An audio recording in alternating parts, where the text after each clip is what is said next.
Nepal cricket के जो fan हैं वो दुनिया के सबसे क्रेजी क्रिकेट फैन हैं। ये इसलिए कह रहा हूं क्योंकि नेपाल का जब कोई मैच होता है तो फैंस पेड़ों की डालों पर चढ़कर उसे पकड़कर मैच देखते हैं। मतलब हमने पागलपन बहुत देखा है, जुनून बहुत देखा है इंडिया में, पाकिस्तान में, साउथ अफ्रीका में, इंग्लैंड में, लेकिन वो डिसेंसी वाला होता है कि मतलब सुरक्षित सही तरीके से।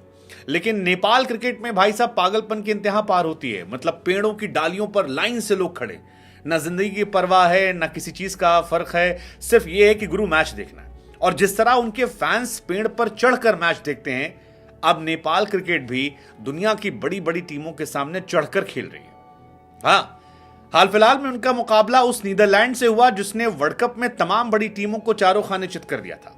वो नीदरलैंड जिसके पास कई स्टार्स थे, स्कॉट एडवर्ड, बास दे लीदे और कई प्लेयर जिन्होंने इंग्लैंड जैसी टीम को चारों खाने चित कर दिया था, साउथ अफ्रीका को घुटनों पर लाकर रख दिया था, बहुत बड़ी बड़ी टीमों को उन्होंने परेशान कर दिया था। लेकिन वो नीदरलैंड जो वर्ल्ड कप में जलवा अपना जलाल करके आई थी, वो नेपाल के सामने चारों खाने चित हो जाती है।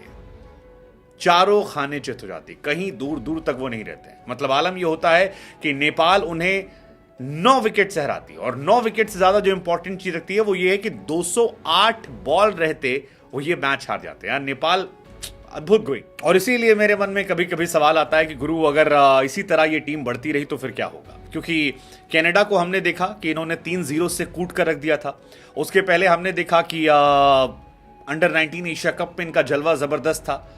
वर्ल्ड कप के लिए 2014 में क्वालिफाई शायद किया था, उसके बाद अब फिर क्वालिफाई कर दिया। तो इनके क्रिकेट का राइज जो है वो जबरदस्त हो रहा है, फैंस का सपोर्ट जबरदस्त है। और पिछली सीरीज में तो कई सारे प्लेयर नहीं थे, इस सीरीज में कुछ लौटे हैं, संदीप जैसे प्लेयर बाहर चल रहे हैं। लेकिन उसके बावजूद नेपाल क्रिकेट का चाहे वो क्रेज हो या उनकी परफॉर्मेंस हो, ये रुकने का नाम नहीं ले रही है। और जबरदस्त जबरदस्त मुकाबला जो है वो देखने को मिल रहा है।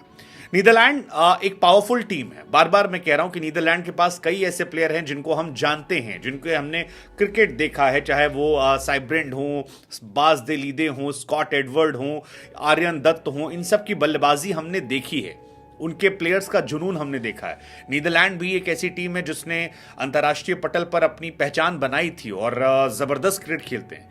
लेकिन उसके बावजूद उस टीम का 137 पर ऑल आउट हो जाना 40 ओवर के अंदर, और उसके बाद नेपाल का बल्लेबाजी करने आना और केवल 15 ओवर में 141 रन ठोक देना, मतलब ओडीआई में T20 का मजा देना, यह हैरान करता है।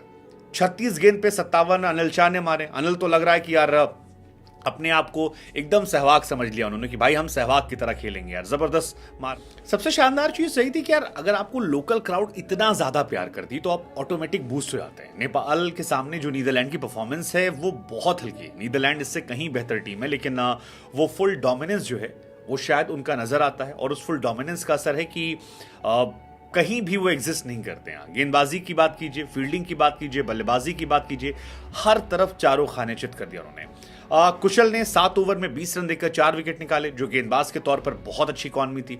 2 की इकॉनमी से आप सोमपाल की बात कर लीजिए, 1 विकेट निकाला, ललित की बात कर लीजिए, 2 विकेट निकाला। तो ओवरऑल गेंदबाजी यूनिट में भी इनकी जबरदस्त परफॉर्मेंस थी। और जब बैटिंग करने आए तो इन्होंने वहां के गेंदबाजों को नहीं समझा, क्योंकि अच्छे गेंदबाज हैं। अगर आप बात करेंगे नीदरलैंड की, कुशल 28 रन 11 बॉल में बना गए, आउट हुए, लेकिन स्ट्राइक रेट जो था वो 250 के ऊपर था। तो इंटेंट भी क्लियर था कि हम सिर्फ मारेंगे नहीं बल्कि रगड़ेंगे, पटकेंगे, छेड़ेंगे और तुमको चारों खाने चित करेंगे। इसके बाद आसिफ की बात कर लीजिए, 45 बॉल पे 54 रन, वनडे के हिसाब से 120 का स्ट्राइक रेट सुपर्ब होता है।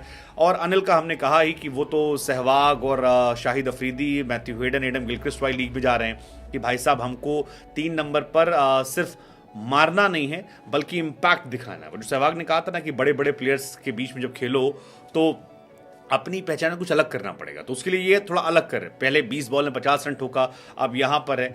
I mean it's great to watch Nepal cricket का ये जो राइज है। एंड आई जस्ट होप कि आने वाले टाइम में नेपाल क्रिकेट जब और अच्छा खेले, अंडर 19 वर्ल्ड कप में आए, क्योंकि दूसरी बार उन्हें मौका मिला है, तो वो और ज्यादा बेहतर करें, जबरदस्त करें। एंड लेट्स जस्ट होप कि ये दिखाई पड़े।